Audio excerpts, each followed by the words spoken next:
வணக்கம் மக்களே. Nita form India சேனல்லேருந்து இன்றைய பதிவு பார்த்திங்கன்னா, நம்ம த்ரிப்ஸு, இலை முடக்கு, புழு, அதுக்கப்புறம் வந்து பார்த்திங்கன்னா அந்த போ வேரழுகல், அப்புறம் வந்து தண்டு துளைப்பான், அதுக்கப்புறம் கொசு, சாறு உறிஞ்சும் பூச்சி, வெள்ளைப்புழு, இது எல்லாத்துக்கும் நான் இப்போ வந்து மருந்து நான் கொடுத்துருக்கேன் பாருங்கள். இது டாடா ப்ராடக்ட்டில் வர இந்த கொராங்கன்னு சொல்லிட்டு ஒரு மருந்து. இது வந்து பார்த்திங்கன்னா குளோரோபாரிஃபஸும் சைபர்மெத்ரின் மிக்ஸு. இது மருந்து வந்து பார்த்திங்கன்னா எஃபிகானு, அப்புறம் வந்து பார்த்திங்கன்னா பிரெரெட்டு, ஹியூமினிட்டு. நான் வந்து உங்களுக்கு வந்து இது வந்து உங்களுக்கு ரெஃபரன்ஸ்க்காக நான் வந்து எடுத்து போட்டிருக்கேன். நீங்கள் வந்து கொஞ்சம் நீங்களும் பார்த்துக்குங்க. இதெல்லாம் என்ன மாதிரி வேலை செய்யும் அப்படிங்கிறது வந்து நீங்கள் கொஞ்சம் பார்க்கணும். இது எல்லாமே வந்து பார்த்திங்கன்னா, இது கம்பெனியோட பிராண்டு. அதில் போடுற ஆண்டமு, அப்புறம் வந்து பார்த்திங்கன்னா கீஃபன்னு, இந்த மாதிரி பிராண்டு. இதில் வந்து நம்ம எந்த பிராண்டு இருந்தாலும் பரவாயில்ல. இது வந்து பாருங்கள், இதெல்லாம் வந்து பார்த்திங்கன்னா நம்ம செடிகளில் வர இந்த வந்து இந்த இலையில் வந்து பார்த்திங்கன்னா வரி வரியாக இருக்கும் நம்ம இதில். அதேமாதிரி இது வந்து தண்டு வந்து பார்த்திங்கன்னா நம்ம மல்லி செடியாக இருந்தால் தண்டு தொலைந்து இது வந்து ஒரு மாதிரி ஸ்டெம் வந்து டேமேஜ் பண்ணணும். ஸ்டெம் போர்னு சொல்லுவாங்க அதுக்கு பேர். ஸோ இந்த பிரச்சனைகள்லாம் நம்ம வந்து என்ன தீர்வு அப்படின்னு நம்ம பார்த்தோம்னா, இப்போ நம்ம சொல்லியிருக்கோம் பாருங்கள், இந்த 3 மருந்து நம்ம ஃபோட்டோவில் போட்டிருக்கோம் ஸ்டார்டிங்கில். எஃபிகானு, பிரெரெட்டு, ஹியூமினிட்டு, இந்த 3 மருந்து வந்து 1 லிட்டருக்கு 1 ml வீதம் வந்து நீங்கள் சேர்த்துக்கலாம். இது வந்து பார்த்திங்கன்னா ஒரு 10 லிட்டருக்கு 10 ml, 100 லிட்டருக்கு வந்து பார்த்திங்கன்னா 100 ml. இப்போ நம்ம எத்தனை டேங்க் வந்து நம்ம அடிக்க போகிறோமோ அந்த கணக்கு தான் நீங்களாக கணக்கு பண்ணிக்கணும் அதை. இப்போ உதாரணத்துக்கு ஒரு டேங்க்கு வந்து 10 லிட்டர் கெப்பாசிட்டி அப்படி இருக்குது அப்படின்னா, இந்த மருந்தோட அளவு வந்து எப்படி நம்ம கணக்கிட முடியும் அப்படின்றத நம்ம தான் முடிவு பண்ணோம். எப்படி முடிவு பண்ணலான்னா, 10 லிட்டர் இன்ட்டு 10 லிட்டர் இன்ட்டு 10 டேங்க்கு 100 லிட்ரு. அப்போது இதுக்கு வந்து பார்த்திங்கன்னா 100 ml மருந்து போதுமானது. இதே 20 லிட்டர் ஓட்டுற நண்பர்கள்லாம் இருக்கீங்க, 30 லிட்டர் ஓட்டுற நண்பர்கள்லாம் இருப்பீங்க. ஸோ இடத்தோட பரப்பளவு எந்த அளவுக்கு இருக்கோ நம்ம அந்தளவுக்கு மருந்து வந்து பார்த்திங்கன்னா, இந்த 10 டேங்குங்கிறது வந்து எத்தனை இடத்துக்கு நம்ம தேவை அப்படின்றத வந்து நீங்கள் தான் தீர்மானிக்க முடியும். அதுக்கு காரணம், ஒருத்தன் வந்து வேகமாக அடிப்பாங்க, ஒருத்தன் வந்து கொஞ்சம் ஸ்லோவாக அடிப்பாங்க. இடத்த பொறுத்து நம்ம சொல்லிவிட்டு மருந்து கொஞ்சம் கூட போயிடுச்சுன்னா அதுவும் தப்பாக போயிடும். அதனால் நம்ம கணக்கு கரெக்டாக பார்த்துங்க. 1 லிட்டர் 1 ml கலந்து நீங்கள் மருந்து அடித்தா ரொம்ப சிறப்பானது. நம்ம நண்பர்கள் நிறைய பேர் வாட்ஸ்அப்பில் வந்து மெசேஜ் பண்ணி கமெண்ட் பண்ணி கேட்டிருந்தீங்க. நான் அந்த டாடா ப்ராடக்ட்டில் வந்து கொடுத்துருங்க பாருங்கள். அந்த மருந்து வந்து பார்த்திங்கன்னா குளோரோபாரிஃபஸ் அதில் இருக்குது, சைபர்மெத்ரின் இருக்குது. இது என்ன பண்ணுன்னு கேட்டிங்கன்னா, நம்ம மண்ணில் இருக்கிற இன்செக்டாக்சைடு, அந்த நோய் எதாவது நம்ம வந்து இது இன்ஃபெக்ஷன் ஆகிருக்கு, இல்லை நம்ம எதாவது நோய் தாக்குதல் மண்ணில் இருக்குது, ஏதாவது பிரச்சனை இருக்குது அப்படின்னா அந்த பிரச்சனை வந்து இம்மிடியட்டாக சால்வ் பண்ணி நம்ம செடிக்கும் அதை வந்து ரெக்கவர் பண்ணும். இந்த மருந்தை வந்து நீங்கள் கலந்து நீங்கள் வந்து ட்ரை பண்ணி பாருங்கள். இது வந்து பெஸ்ட் ரிசல்ட் வந்து நமக்கு செடிகளுக்கு கொடுக்கும். அது இல்லாமல் பழைய மருந்து நம்ம ஏற்கனவே வீடியோவில் பதிவு பண்ண அந்த மருந்தும் இருக்குது. நீங்கள் கேட்கலாம், ஏகப்பட்ட மருந்து இருக்குது, என்ன மருந்து தான் அடிக்கணும்னு கேட்டால், மல்லியை பொறுத்த வரைக்கும் இதுதான் அதுதான் சொல்லி ஸ்பெசிஃபிக்காக நம்ம வந்து பண்ண முடியாது, பண்ணவும் கூடாது. ஏன்னு கேட்டால், அந்த மருந்து மட்டும் அடித்து சர்வைவல் பண்ணி கொண்டு வந்துட முடியும் அப்படிங்கிறது வந்து கான்செப்டே ஒத்து வராது. நம்ம அந்த சூழ்நிலையை பொறுத்தும் மருந்து மாற்றி தான் அடித்தே ஆகணும். ஒரு முறை இந்த மருந்து அடித்தா அடுத்த தடவை வேறு மருந்து அடித்தாகணும். அதுமாதிரி அடித்து தான் நம்ம செடியை வந்து நம்ம இது கொண்டு வர முடியும். ப்ளஸ் நம்ம அடிக்கும்போது நம்ம கூட வர எக்ஸ்பீரியன்ஸு. இது வந்து எல்லா மருந்தும் சிறப்பான மருந்து தான். ஆனால் அதே மருந்து ஒரு டைம் நல்லா நமக்கு எஃபெக்டிவாக இருக்கும், மற்ற தடவை வந்து பார்த்தா அந்த எஃபெக்ட்னஸ் இருக்காது. அதை வந்து பார்த்துக்குங்க. அது பார்த்துங்கன்னா இதுதான் உண்மை. நீங்கள் எங்கே போய் மல்லி தோட்டம் வச்சுருக்கிற பெரிய நண்பர்கள்லாம் நீங்கள் கேள்வி பாருங்கள், இதுதான் உண்மையாக சொல்லுவாங்க. ஏன்னா எல்லாமே என்ன பண்ணுன்னா, இந்த பிராண்டு வந்து ரொம்ப முக்கியம். கூடவே அது ஒரு வேளை பிராண்டு மருந்து கிடைக்கல அப்படின்னா, நீங்கள் என்ன பண்ணலான்னா, வேறு பிராண்டில் என்ன மாதிரி கண்டென்ட் அதில் இருக்குங்கிறத நீங்கள் பார்த்துக்கணும். இப்போ மேக்ஸிமம் வந்து பார்த்தீங்கன்னா, இப்போ சாப் பவுடர்னு எடுத்துங்களேன், அதில் வந்து கார்பன் டைசம், மேங்கனீசியம் இருக்குது, 65-35% மிக்ஸில் இருக்குது. அதே மாதிரி வந்து பார்த்தீங்கன்னா, இப்போ டாடா ப்ராடக்ட்டில் நான் சொன்ன அந்த மருந்தில் வந்து பார்த்தீங்கன்னா குளோரோபாரிஃபஸ் இருக்குது, சைபர்மெத்ரின் இருக்குது. அதேமாதிரி ஹெட்செல் மருந்து இருக்குது பாருங்கள், அதில் வந்து பார்த்திங்கன்னா சைபர்மெத்ரின் இருக்குது, லாம்டா இருக்குது. ஸோ இதேமாதிரி வாரியரில் பார்த்திங்கன்னா நீங்கள் லாம்டா ப்ளஸ் சைபர்மெத்ரின், இந்த மாதிரி இந்த மருந்தெல்லாம் வந்து பார்த்திங்கன்னா, இது எல்லா மருந்தும் இருக்கிற அந்த கண்டென்ட்டு நீங்கள் படிச்சிங்கன்னா, fungus acid and insect acid, thrips, அதுக்கப்புறம் பக்ஸு, ஸ்டெம் போரரு, இந்த மாதிரி தான் வரும். அப்புறம் லீஃப் மேனரு. இது என்னன்னா, ஸ்டெம் போரரு, தண்டு துளைப்பான், லீஃப் மேனரு. நான் இப்போ நம்ம வீடியோவில் போட்ட அந்த ஃபோட்டோ காட்டினேன் பாருங்கள், கொடி வரியாக இருக்கும் இலையில், இது வந்து லீஃப் மேனரு. அதுக்கப்புறம் வந்தோன்னா பக்ஸுங்கிறது வந்து ஈ தொல்லை. அதுக்கப்புறம் ஒயிட் பக்ஸு, வெள்ளை ஈ. அதுக்கப்புறம் த்ரிப்ஸு அப்படிங்கிறது வந்து புழு, இந்த மாதிரி பிரச்சனை. அதுக்கப்புறம் வந்து பார்த்திங்கன்னா, நம்ம சாறு உறிஞ்சிற பூச்சி இருக்கும், ஸ்ட்ரிப்ஸ் அது அது வந்து பார்த்திங்கன்னா நம்ம இலையில் இருக்கிற செடியில் இருக்கிற எல்லா சாரும் உறிஞ்சி ஒரு மாதிரி செடியை இது பண்ணிவிடும். அதுக்கப்புறம் வந்து பார்த்திங்கன்னா இலை முடக்கு, அதுக்கப்புறம் வால்பேனு, இலைப்பேன், இது எல்லாம் வந்து பார்த்திங்கன்னா நோய் தாக்குது. இதுக்கு எல்லாத்துக்கும் வந்து நீங்கள் மருந்தை தேடி கண்டுபிடிக்க போனீங்க அப்படின்னா உங்களுக்கு என்ன ரிசல்ட்டுன்னா ஃபங்கஸ் ஆசிட், இன்செக்ட் ஆசிட், இவ்வளோ தான் சொல்லுவாங்க. ஃபங்கஸு, இன்செக்ட், இதுதான். இப்போது இந்த மருந்துக்குள்ளே தான் இவ்வளோ வகை இருக்குது. இவ்வளோ வகைக்குள்ளே தான் இந்த பயிருக்கு இந்த மருந்து ஒத்துக்குது, இந்த பயிருக்கு இந்த மருந்து ஒத்துக்காதுங்கிறத முடிவு பண்ணுறாங்க. இது யார் முடிவு பண்ணுறாங்க அப்படின்னா, கடையில் வேலை நம்ம மருந்து கொடுக்குறாங்க இல்லையா, அவங்க தான் சஜஸ்ட் பண்ணுறாங்க. என்னப்பா பயிருக்கு அப்படின்னு கேட்டாங்கன்னா, மல்லி. சரிப்பா அந்த மல்லிக்கு இது போட்டு பாரு சரியாக இருக்கும். அவங்களுக்கு எப்படி தெரியும்னா, கடையில் கொடுக்குற அந்த ப்ராடக்ட் வந்து அவங்க கொடுப்பாங்க. இவங்க என்ன பண்ணுவாங்கன்னா, சாம்பிள் வந்து இப்போ நான் என்கிட்ட வந்து நிறைய சாம்பிள் வந்து உர கடைக்காரங்க கொடுத்து என்கிட்ட ட்ரை பண்ணியிருக்காங்க. அதை ஃப்ரீயாகவும் தர மாட்டாங்க, காசு தான். எல்லாத்துக்கும் காசு வேணும் அவங்களுக்கு. ஆனால் வாங்கிட்டு வந்து நம்ம ட்ரை பண்ணி அவங்களுக்கு சொல்லணும், எப்படி இருக்குது ரிசல்ட்டு, எப்படி இருக்குது ரிசல்ட்டுன்னு. கொடுக்குற ஒரு 60% வந்து வேலைக்கு ஆகாத மருந்தாக தான் இருக்கும். ஏன்னா சில பாரம்பரிய கம்பெனிகள்லாம் இருக்குது. உதாரணத்துக்கு டாட்டா, இதுக்கப்புறம் வந்து பார்த்திங்கன்னா ஜிசிந்தா கம்பெனி, அதுக்கப்புறம் அக்ரோலைஃபு, அதுக்கப்புறம் வந்து பார்த்திங்கன்னா நம்ம அந்த குரோமர் கம்பெனி, இஃப்கோ, ஸ்பிக்கு, அதுக்கப்புறம் கோரமண்டல், அப்புறம் ஐபிஎல், இந்தியன் பொட்டாஷ் லிமிட்டெடு.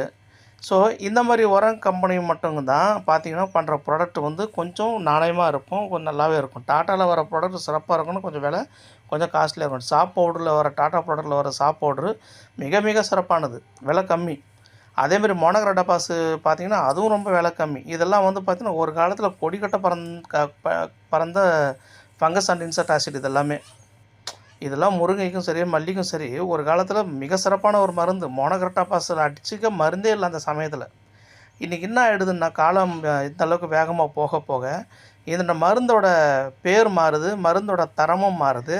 இவங்க என்ன பண்ணுறாங்க அப்படின்னா, இப்போ மோனோக்ரோட்டோபாஸ் அப்படி இப்போ சாப் பவுடர்னு வச்சிங்களேன், அதில் carbon di oxide, mango zip ரெண்டுமே இருந்தால் என்ன பண்ணும், ஒரு செடியில் இருக்கிற நம்ம ஒரு சாதாரண ஒரு புழுவோ பச்சை புழுவோ இல்லை ஒரு பூச்சி இருக்குது அப்படின்னா அதை கண்ட்ரோல் பண்ணணும்னு வச்சிங்க.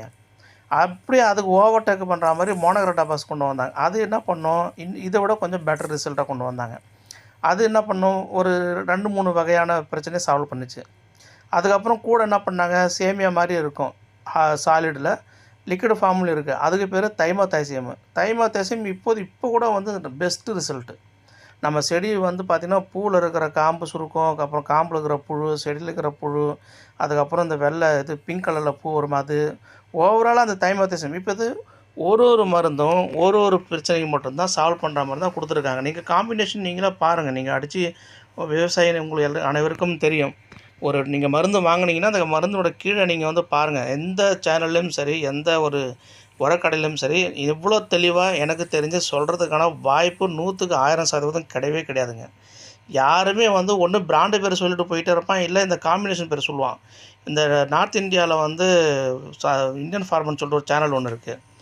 அவங்க வந்து பார்த்திங்கன்னா எப்படி திரும்ப சொல்லுவாங்க, அவங்க பிரச்சனை என்ன, கார்பன் டை மேங்கோ ஜிப் அப்படின்றாங்க. இது கார்பன் டை மேங்கோ ஜிப் அப்படிங்கிறது தெளிவாகவே சொல்ல மாட்டாங்க. அவங்க சொன்னால் அது புரிஞ்சுக்கிட்டு நம்ம ஏதோ பெரிய ஆள் ஆகிடுவாங்க அப்படின்னு சொல்லிட்டு நினைக்கிறாங்க. இதில் என்ன சின்ன ஆள் பெரிய ஆள், எல்லாமே விவசாயி தான் இல்லைங்களா, எல்லாம் விவசாயிங்க தான். நமக்கு ஒரு பயன் கிடைக்குது அப்படின்னா ஒருத்தருங்க வந்து நம்ம வந்து எளிமையாக ஃப்ரீயாகவே அவங்களுக்கு வந்து புரிஞ்சுக்கிற மாதிரி பண்ணிட்டாலே போதும் இல்லையா. அது அவங்க புரிஞ்சுக்கிட்டு அதுக்கப்புறம் அவங்க மெடிசன் வாங்கி பர்ச்சேஸ் பண்ணி அவங்க ட்ரை பண்ணி பார்க்க போகிறாங்க. நம்ம கான்செப்ட் வந்து நமக்கு தெரிஞ்ச விஷயம் வந்து தெளிவாக நம்ம உங்கள்கிட்ட உண்மையாகவே சொல்கிறோம். என்னான்னு கேட்டிங்கன்னா, இது வந்து ஒவ்வொரு கெமிக்கல்லையும் ஒரு காம்பினேஷன் இருக்கும். உதாரணத்துக்கு என்பிகே நீங்கள் வந்து ட்ரை பண்ணி பார்த்தீங்க அப்படின்னா, என்பிகேல ஒரு 10-20 வெரைட்டி உங்களுக்கு வரும். எல்லாமே நைட்ரஜன், பாஸ்பரஸ், பொட்டாஸ் தானே. அதுக்குள்ளே ஒரு காம்பினேஷன் இருக்கும். அது என்ன 10-26-26, 18-18-26, 18-18-18, 16-16-16, 19-19-19, அதுக்கப்புறம் 20-20-0-13, 20-20-00, 20-20-00, இந்த மாதிரி நிறைய இருக்கும். அதுக்குள்ளே என்ன காம்பினேஷன், எல்லாமே நைட்ரஜன், பொட்டாஷ் தான். நைட்ரஜன், பாஸ்பரஸ், பொட்டாஷு, மிஞ்சி போனால் சல்ஃபர் கூட வரும். இந்த மாதிரி உரங்களோட தெளிவும் வந்து யாருமே வந்து புரிகிற மாதிரி சொல்கிறதும் இல்லை. மருந்து பற்றி யாரும் புரிகிற மாதிரி சொல்கிறதில்ல. நான் யாரையும் வந்து குறையா சொல்லணுவோ அப்படிங்கிற ஒரு காரணத்துக்கு நான் சொல்ல வரல. இதை எதுக்கு இந்த கான்செப்ட் நம்ம சொல்ல வரோம் அப்படின்னா, ஒரு விவசாயி ஒரு விவசாயம் பண்ணி அது தோட்டம் மூலமாக அதன் மூலம் நமக்கு ஒரு பொருளாதாரத்தை வாழ்க்கையில் மேம்படுத்தணுங்கிறது தான் எல்லா விவசாயியோட ஒரு கனவாகவும் இருக்குது. யாருமே கொடி கட்டி கோடீஸ்வரனாக வாழணுங்கிறது விவசாயத்தில் நினச்சி விவசாயம் பண்ணுற மாதிரி இல்லை. ஒரு விவசாயத்தில் தன்னுடைய வாழ்க்கையை அவங்க சர்வைவல் பண்ணுறதுக்கு தான். Every farmers want to be survival their life. அவங்க விவசாயத்தில் ஏதாவது ஒரு ஜெயிச்சு ஒரு அட்லீஸ்ட் அவங்க ஒரு நிம்மதியான ஒரு வாழ்க்கை. They want to be the peaceful life. They don't want for the rich life. இது கான்செப்ட் யாருக்குமே புரிய மாட்டேங்குது. ஏன் புரியலன்னா, ஒரு விவசாயிக்கு ஒரு விஷயத்தை உண்மையாக சொல்லணும்னா இதில் என்னங்க அவங்க புரிஞ்சுக்கிட்டா என்ன தப்பு? ஒன்றுமே தப்பு கிடையாது இல்லைங்களா? ஆனால் அந்த புரிகிற மாதிரி யாருமே சொல்கிறதுக்கு ஆள் இல்லைங்க. இதுதாங்க நமக்கு ஒரு பெரிய ஒரு ட்ராபேக்காக இருக்குது. நம்ம சேனல் முழுக்க நமக்கு தெரிஞ்சது எல்லாமே டு பி ஃப்ராங்க் நம்ம என்ன பண்ணணுமோ அதை அப்படியே நம்ம சேனலில் பதிவு பண்ணுறோம். இந்த பதிவு மூலமாக உங்களுக்கு பயனடையுது அப்படின்னு நினச்சி பார்க்கும்போது எனக்கு ஒரு திருப்தி, அவ்வளோதான், சந்தோஷம். இது நம்ம கொடுக்கறதுக்கான விஷயம் என்னான்னு கேட்டிங்கன்னா, நிறையா நண்பர்களுக்கு சில பிரச்சனைகள் இருக்குன்றதுனால இந்த மருந்து நம்ம கொடுத்துருக்கோம். நீங்கள் ட்ரை பண்ணி பாருங்கள். கூடவே தைமோதேசி மருந்து கொஞ்சம் சேர்த்துங்க. தி பெஸ்ட் மருந்து. கொஞ்சம் விலை குறைவான மருந்து நீங்கள் போகணும் அப்படின்னு நீங்கள் விருப்பப்பட்டீங்கன்னா, நீங்கள் பார்த்தீங்கன்னா இந்த தைமோதேசியம், மோனோக்ரோட்டோபாஸ், சாப் பவுட்ரு, எக்லாஸ் போலங்க 4 மருந்து. அது அஜிபிட் இருக்குது, அது ஆப்ஷன் வச்சுக்கிங்க. அஜிபிட் ஆப்ஷன் வச்சுக்கிங்க. சிமோடிஸ்னு ஒரு மருந்து இருக்குங்க, அது கொஞ்சம் விலை கூட, அதுவும் ஆப்ஷன் வச்சுக்கிங்க. கிரேசியான்னு ஒரு மருந்து இருக்குது, அதுவும் கொஞ்சம் ஆப்ஷன் வச்சுக்கிங்க. இதெல்லாம் விலை கூடங்க, ஆனால் ரிசல்ட்டு நமக்கு சிறப்பாக இருக்குங்க இல்லைங்களா? இப்போ இந்த மாதிரி நம்ம பண்ணும்போது மழை காலத்தில், பனி காலத்தில் பூ வருமா வராதா அப்படின்னு தான் ஒரு மிகப்பெரிய ஒரு சந்தேகம் மக்கள் மத்தியில் இருக்குது. அது எப்படி நம்ம சால்வ் பண்ணுறதுன்னு கேட்டிங்கன்னா, இப்போ நம்ம தோட்டத்தில் நீங்கள் பார்க்குறீங்க, கண்கூடாக பார்க்குறீங்க. இந்த நவம்பர் மாதம் தான் இது. இந்த மாதத்தில் பாருங்கள், பூ எங்களுக்கு வந்துக்கிட்டு தான் இருக்குது. எங்கள் இலாக்காவில் எனக்கு தெரிஞ்சு ரொம்ப ரொம்ப சுற்றுப்பட்டில் நாங்கள் போகிற இடத்துல இது வரைக்கும் மல்லி எங்களை தவிர யாருமே போடுறதில்லைங்க. இதை பெருமைக்காக நம்ம சொல்கிறதில்ல. ஏதோ ஒன்று நம்ம முயற்சி பண்ணுறோம். அந்த முயற்சிக்கு உண்டான பலன் நமக்கு கிடைக்குதுன்னா முழுக்க இதில் ஃபெர்டிலைசர் தான் இதில் காரணம். நம்ம எந்த காலத்தில் என்ன மாதிரி உரம் கொடுக்கணுங்கிறது நம்ம புரிஞ்சுக்கணும். இப்போ என்ன பண்ணுவாங்க, நிறைய பேர் 20-20-0-13 கொடுக்காதீங்க அப்படின்வாங்க. கொடுக்காதீங்க அப்படின்னா ஏன் கொடுக்கக்கூடாதுன்னு நம்ம திருப்பி கேட்டால் அவங்களுக்கு தெரியாது. 20-20-0-13 ஃபேக்டாமாஸ் உரம் பார்த்திங்கன்னா நைட்ரஜன், பாஸ்பரஸு, பொட்டாஷ் 0, 13% சல்ஃபரு. இந்த 3 உரமும் எக்காலத்துக்கும் இந்த 3 மருந்தும் ஒரு பிளான்ட்டுக்கு வேணும். There or maximum biggest required 3 elements. ஒன்று நைட்ரஜன், பாஸ்பரஸ், பொட்டாஷு. இந்த 3 எலிமெண்ட்ஸு ரொம்ப முக்கியம் ஒரு பிளான்ட் வளர்கிறதுக்கு எந்த சூழலும் சரி. நைட்ரஜன் இல்லாமல் ஒரு பிளான்ட்டு உயிரே வாழ முடியாதுங்க. அது மண்ணில் இருந்தாலும் சரி, காற்றுல இருந்தாலும் சரி, அது நைட்ரஜன் ஒரு தாவரத்துக்கு ரொம்ப முக்கியம். அப்போது இந்த உரம் நமக்கு ரொம்ப முக்கியம். சில பேர் போட வேணான்னு சொல்லி ரிக்வயர் பண்ணாங்கன்னா கேட்காதீங்க. அதுக்கு அடுத்தது பார்த்திங்கன்னா, நீங்கள் இது டிஏபி ஒரு 5 கிலோ. ஏன்னா tie ammonium phosphate, DAP tie ammonium phosphate. Phosphorus இருக்குது, பாஸ்பரஸ் ரொம்ப முக்கியம். டை அமோனியம் எதுக்கு நம்ம சொல்கிறோம் அப்படின்னா, அமோனியம் சல்ஃபேட் பார்த்திங்கன்னா இந்த குளிர் காலத்தில் செடிகளுக்கு ட்ரிகர் பண்ணும். கொஞ்சம் வெப்பத்தை கூட்டும். வேறு பகுதியிலும் செடி பகுதியிலும் கொஞ்சம் வெப்பத்தை கூட்டும். எப்படி ஒரு குளிர் காலத்தில் ஒரு மனுஷனுக்கு வெப்பம் தேவைப்படுது, எப்படி போய் நெருப்பு போய் குளிர் காயிறாங்க, பாடி என்ன பண்ணும், அது நம்ம பாடி ஒரு சுறுசுறுப்பை கொடுக்கும், ஒரு ஆக்டிவ்னஸ் கொடுக்கும். அப்போ அந்த ஆக்டிவ்னஸில் என்ன பண்ணுவாங்க, மனுஷன் காலையில் குளிர் தெரியாது, ஆக்டிவாக இருப்பாங்க. அதே தான் செடிக்கும்.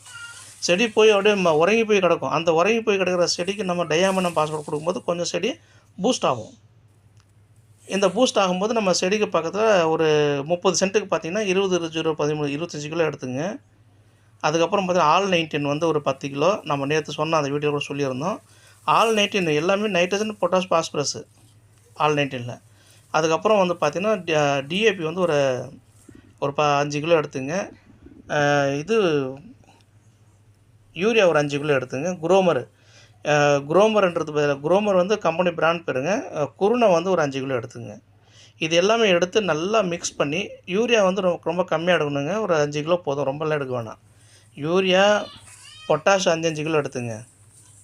இப்போ அப்புறம் டிஏபி ஒரு 10 கிலோ எடுத்துங்க. ஆல்-19 ஒரு 10 கிலோ. 20-20-0-13 ஒரு 25 கிலோ எடுத்துங்க. எல்லாம் இந்த உரம் கரைஞ்சதுக்கு அப்புறங்க பக்கத்தில் இந்த நம்ம மண்ணில் இயற்கையாகவே நல்லா சத்து இருக்குன்னு வச்சுங்களேன். இதை அப்படியே அந்த டேக் ஓவர் பண்ணிக்கும். டேக் ஓவர் பண்ணி அந்த 1 மந்த் வரைக்கும் நம்ம எடுத்துட்டு போய்டும் அந்த செடிகளுக்கு. பொறுத்து தான். ஒருவேளை நம்ம மண்ணில் கொஞ்சம் சத்து குறைபாடு இருக்குது அப்படின்னா அந்த உரம் வந்து வேலை செய்கிற அந்த பீரியட் வரைக்கும் நமக்கு ஈல்டு கொடுக்கும். அதுக்கப்புறம் மரம் வந்து மறுபடியும் வந்து பார்த்தீங்கன்னா ஈல்டு ஸ்டாப் பண்ணிடும். 2 பகுதியாக நம்ம இல்லைங்களா? இப்போ நம்ம அதை 1 மாதத்துக்கு ஒரு தடவை நம்ம கொட்டினாலும் அந்த முழுக்க நம்ம கொட்டினாலும் அந்த உரம் அந்த செடிக்கு என்ன தேவையோ அது மட்டும்தான் 19 NPK வாட்டர். அது வரைக்கும் அந்த உரம் வந்து மண்ணில் தான் இருக்கும் அப்படிங்கிறது எந்த ஒரு ஆதாரமும் இல்லை. ஆனால் தண்ணி நம்ம அது ஸ்ப்ரெட் ஆகும். அது உரமோட தன்மை வந்து சிலது வந்து எவாபரேஷன் ஆகிடும், ஆவியாக போயிடும். அந்த மண் தேவையான அளவுக்கு எடுத்துகிட்டு மீதி எல்லாமே வந்து பக்கத்தில் அக்கம் பக்கம் இருக்கிற களைகளுக்கு போயிடும். அப்போ என்ன ஆகிடும்னா நம்ம செடிகளை நம்ம கொடுக்குறது நம்ம பிரித்து தான் தரமா தவிர அதை நம்ம வந்து கூடுதல் கொடுக்குறதில்ல. அது ஒரு கான்செப்டை புரிஞ்சுக்கணும். நம்ம கொடுக்குற அந்த ஒரு 100 கிலோ உரம் கொடுக்குறோம் அப்படின்றத ஒரு 50 கிலோ 50 கிலோ அப்புறம் தான் தரணுமே தவிர 100+100 நம்ம கொடுக்குறதில்ல. அதனால் செலவு ஒன்றும் பெருசாக நமக்கு கூடுறதுக்கான சான்சஸ் நமக்கு இல்லை. ஸோ நம்ம செடிகளுக்கு வந்து பிரித்து தரும்போது அந்த ஈல்டு நமக்கு ஸ்டாப் ஆகாமல் கிடைக்கும். அந்த கண்டினியூஷன் ப்ரொடக்ஷன் நமக்கு வந்துக்கிட்டே இருக்கும். ரெண்டாவது நம்ம வைக்கிற உரம் வந்து பார்த்திங்கன்னா என்ன செடிக்கு தேவையோ அந்த உரம் அந்தந்த சமயத்தை நம்ம கொடுக்குறத காரணத்தினால செடியோட வளர்ச்சியும் வந்து பார்த்திங்கன்னா கிராஜுவலாக நல்லா பிக்கப்பாக இருக்கும். ஏன்னா ஒருத்தர் வந்து 100 கிலோமீட்டர் ஸ்பீடில் ஓடுறாங்க, ஓடிட்டே இருக்கிறவங்களோட வேகம் கூடிக்கிட்டே இருக்கும் இல்லைங்களா? அது ஓடி நின்று மறுபடியும் பிக்கப் ஆகிற நேரம் இருக்குல்ல, அந்த நேரம் வந்து நமக்கு நில் ப்ரொடக்ஷனு 0 ப்ரொடக்ஷன் இருக்கும். ஸோ இதுமாதிரி நம்ம அவாய்ட் பண்ணணும். இது வந்து நம்ம 1 நாள் 2 நாள் பூ வராமல் நிற்கக்கூடாதுங்கிறத நம்ம வந்து ஒரு கான்சியஸாக இருக்கிறோம் அந்த விஷயத்தில். இதனால தான் நம்ம நிறைய சீக்ரெசி வந்து நம்ம இந்த வீடியோவில் பதிவு பண்ணுறோம். ஏன்னா மக்களுக்கு வந்து தெரியணுங்கிறதுனால. தேங்க்யூ ஸோ மச்ங்க. ப்ளீஸ் சப்ஸ்கிரைப் டு மை சேனலுங்க. நன்றி.